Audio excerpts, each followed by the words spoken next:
offended if we accept the result of a stolen election without fighting with every bit of vigor we can muster. The ultimate date of significance is January 6th. This is how the process works. The ultimate arbiter here, the ultimate check and balance is the United States Congress. And when something is done in an unconstitutional fashion, which happened in several of these states, we have a duty to step forward and have this debate and have this vote on the 6th of January. Today is the day American patriots start taking down names and kicking ass.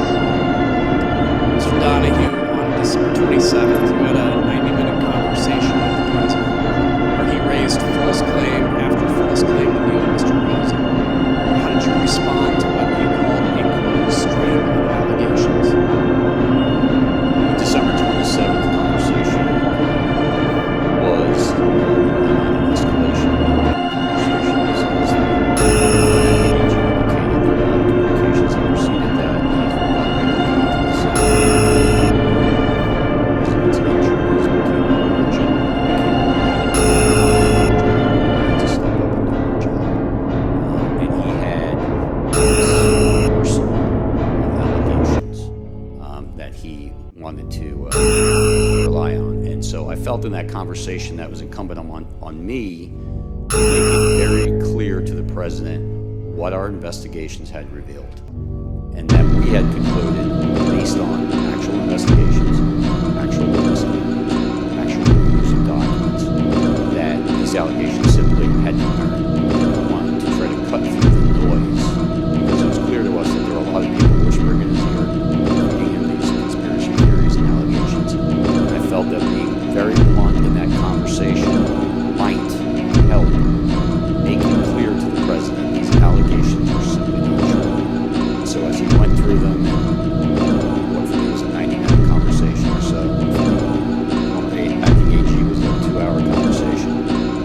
As the president went through them, piece by piece, to say, no, that's false, that is not true, to correct him really in a serial fashion as he went through. Give me an example of one or two of those things. So one that was very clear at that point was the Antrim County ASOP report that I mentioned earlier. Allied Security Operations Command released this report that says 68% error rate. There was, in fact, in Antrim County a hand recount. Had nothing to do with the department. The department did not request that. That was pursuant to litigation brought by other parties. But there was a hand recount. So they were able to compare the hand recount to what the machines had reported. And for the ballots that were actually counted by the machine, more than 15,000, there was one error, one ballot. And I did a quick calculation and came up with 0.0063% error rate, which is well within tolerance. And so I made it very clear to the president, because he was so fixated on the ASOG report in the December 15th conversation, that in fact, our investigation revealed that the error rate was 0.0063%. So that, Mr. President's example of what people are telling you that is not true, and that you cannot and should not be relying on. So that was one very explicit one, and I think you see that reflected in my notes. We went through a series of others. The truck driver who claimed to have moved an entire tractor-trailer of ballots from New York to Pennsylvania, that was also incorrect. We did an investigation with the FBI, interview witnesses at the front end and the back end of that trailer's transit from New York to Pennsylvania. We looked at loading manifests. We interviewed witnesses, including, of course, the driver, and we knew it wasn't true. Whether the driver believed it or not, it was never clear to me, it was just not true. So that was another one that I tried to educate the president. There were a series of others, mostly in swing states, of course. We wanted to talk a great deal about Georgia, the State Farm Arena video, for various reasons, was, as he said, fraud staring you right in the face. Were any of the allegations he brought up credible? Did you find any? No. So during this conversation, did you take handwritten notes directly quoting the president? I did, and to make it clear, Attorney General Rosen called me, and like over cell phones had been on the phone with the president for some time. The president had a lot of these allegations. I was better versed in what the department had done just because I had closer contact with the investigations. And the AG asked me to get on the call. Of course, I agreed. And I began taking notes only because at the outset the president made an allegation I had not heard. I'd heard many of these things, I knew many of them were investigated, but when the president, at least when I came to the conversation, when he began speaking, he brought up an allegation I was completely unaware of. And of course that concerned us, so I simply reached out and grabbed a notepad off my wife's nightstand and a pen, and I started jotting it down. That had to do with an allegation that more than 200,000 votes were certified in the state of Pennsylvania that were not actually cast. Sometimes the president would say it was 205, sometimes he would say it was 250, but I'd not heard this before, and I wanted to get the allegation down clearly so that we could look into it if appropriate, and that's why I started taking those notes, and then as the conversation continued, I just continued to take them. Let's take a look at the notes, if we could right now. As we can see on the screen, you actually quote President Trump asking, "Where's DOJ?" just like we heard him say in his first television interview. How did you respond to that? So both the acting AG and I tried to explain to the president on this occasion and on several other occasions that the Justice Department has a very important, very specific, but very limited role in these elections. States run their elections. We are not quality control of the states. We are obviously interested in and have a mission that relates to criminal conduct in relation to federal elections.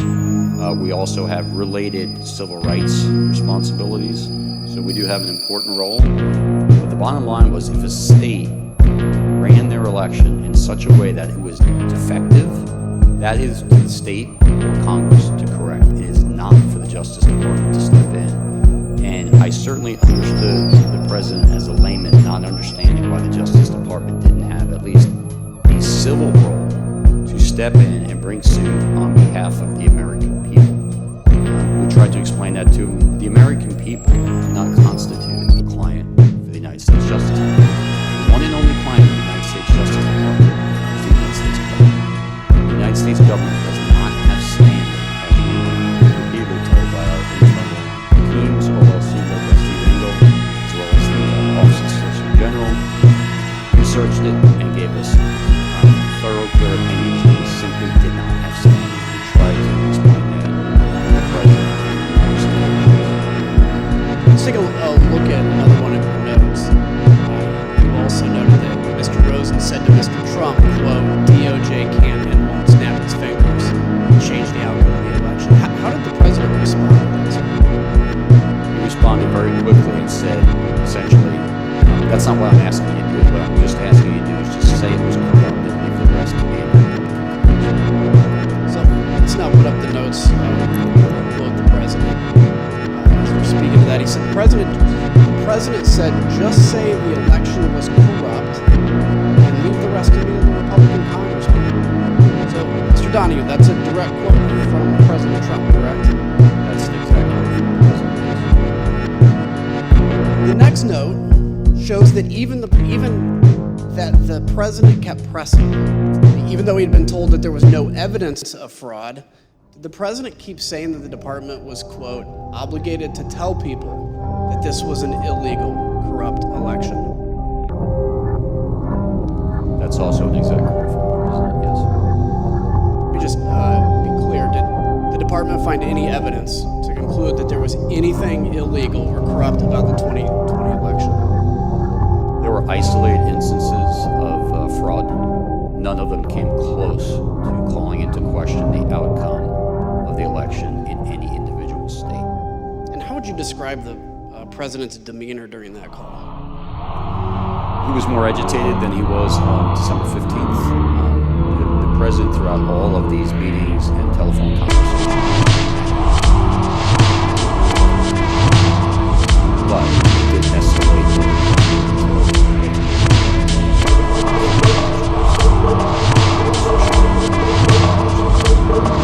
make sure we don't cross this out. Just say it was corrupt and leave the rest to us. The president wanted the top Justice Department officials to declare that the election was corrupt, even though, as he knew, it was absolutely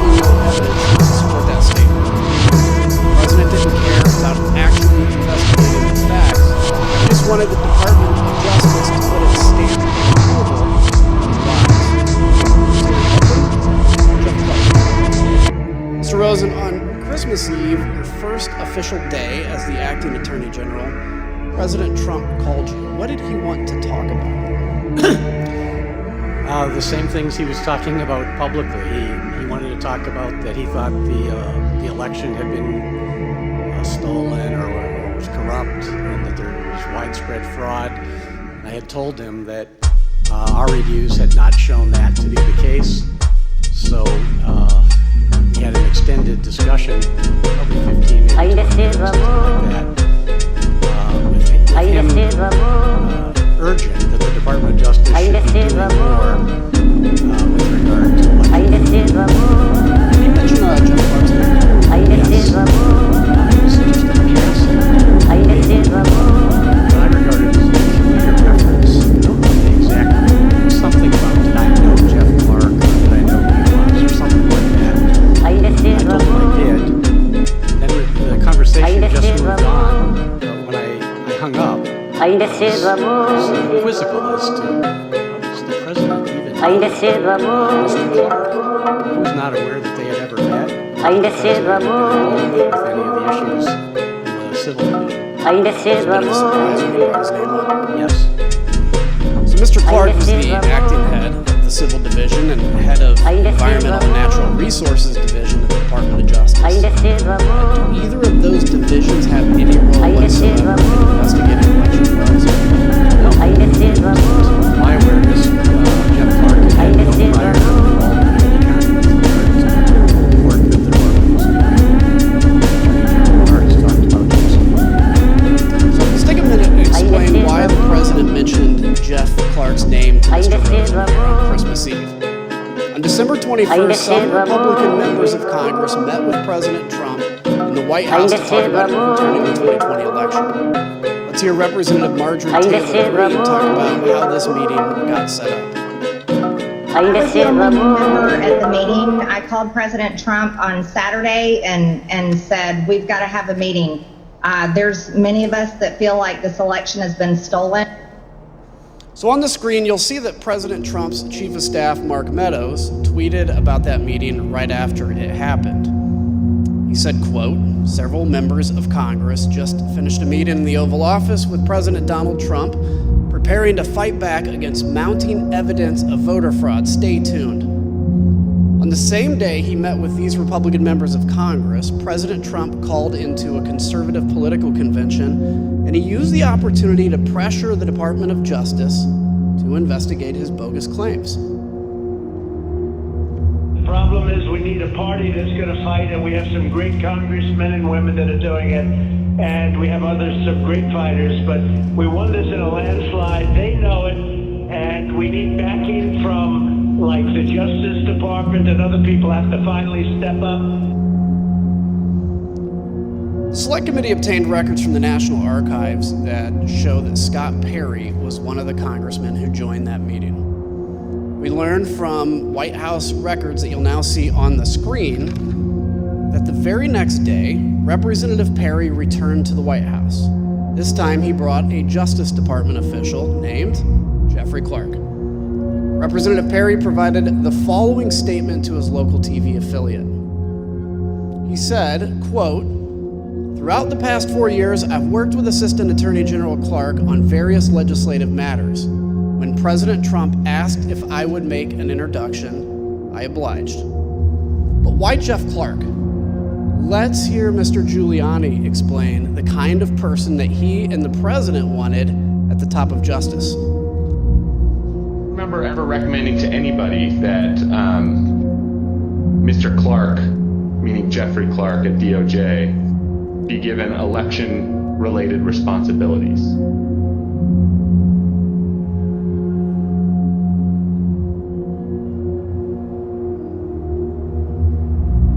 You mean beyond the president? Correct.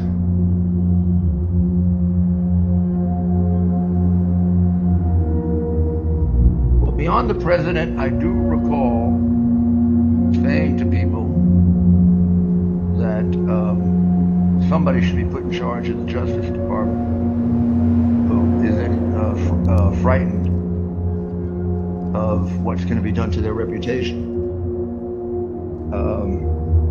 because the Justice Department was filled with people like that. Should put somebody that's not frightened of what's going to be done to their reputation. Mr. Donahue, when you told the president that you wouldn't pursue baseless claims of fraud, was it because you were worried about your reputation? No, not at all. Mr. Clark's name was also mentioned in the White House in late December and early January as described by a top aide to Mark Meadows, Cassidy Hutchinson. Was it your understanding that Representative Perry was pushing for a specific person to take over the department? He wanted Mr. Jeff Clark to take over the Department of Justice. Mr. Rosen, after your call with President Trump on December 24th, you spoke with Mr. Clark on December 26th about his contact with the president. Can you tell us about that conversation? Yes. Because I had been quizzical about why his name had come up, I called him and I tried to explore if he would share if there was something I ought to know. And after some back and forth, he acknowledged that shortly before Christmas, he had gone to a meeting in the Oval Office with the president. That, of course, surprised me, and I asked him, how did that happen? And he was defensive. He said it had been unplanned, that he had been talking to someone he referred to as General Perry, but I believe is Congressman Perry, and that unbeknownst to him, he was asked to go to a meeting and he didn't know it, but it turned out it was at the Oval. He found himself at the Oval Office, and he was apologetic for that. And I said, well, you didn't tell me about it. It wasn't authorized, and you didn't even tell me after the fact. This is not appropriate. But he was contrite and said it had been inadvertent and it would not happen again, and that if anyone asked him to go to such a meeting, he would notify Rich Donahue and me. Is there a policy that governs who can have contact directly with the White House? Yes. So across many administrations for a long period of time, there's a policy that, particularly with regard to criminal investigations, restricts at both the White House end and the Justice Department end those more sensitive issues to the highest ranks. So for criminal matters, the policy for a long time has been that only the Attorney General and the Deputy Attorney General from the DOJ side can have conversations about criminal matters with the White House, or the Attorney General and the Deputy Attorney General can authorize someone for a specific item with their permission, but the idea is to make sure that the top rung of the Justice Department knows about it and is in the thing to control it and make sure only appropriate things are done. Mr. Ringo, from your perspective, why is it important to have a policy like Mr. Rosen just discussed? Well, it's critical that the Department of Justice conducts its criminal investigations free from either the reality or any appearance of political interference. And so people can get in trouble if people at the White House are speaking with people at the department, and that's why the purpose of these policies is to keep these communications as infrequent and at the highest levels as possible, just to make sure that people who are less careful about it, who don't really understand these implications, such as Mr. Clark, don't run afoul of those contact policies. Thank you. So the Select Committee conducted an informal interview with the White House counsel, Pat Cipollone, and his deputy, Pat Philbin, about their contact with Mr. Clark, though neither has yet agreed to sit for transcribed and videotaped interviews. But Pat Cipollone told the Select Committee that he intervened when he heard Mr. Clark was meeting with the president about legal matters without his knowledge, which was strictly against White House policy. Mr. Cipollone and Mr. Philbin, like Mr. Rosen, told Mr. Clark to stand down, and he didn't. On the same day, Acting Attorney General Rosen told Mr. Clark to stop talking to the White House. Representative Perry was urging Chief of Staff Mark Meadows to elevate Clark within the Department of Justice. You can now see on the screen behind me a series of texts between Representative Perry and Mr. Meadows.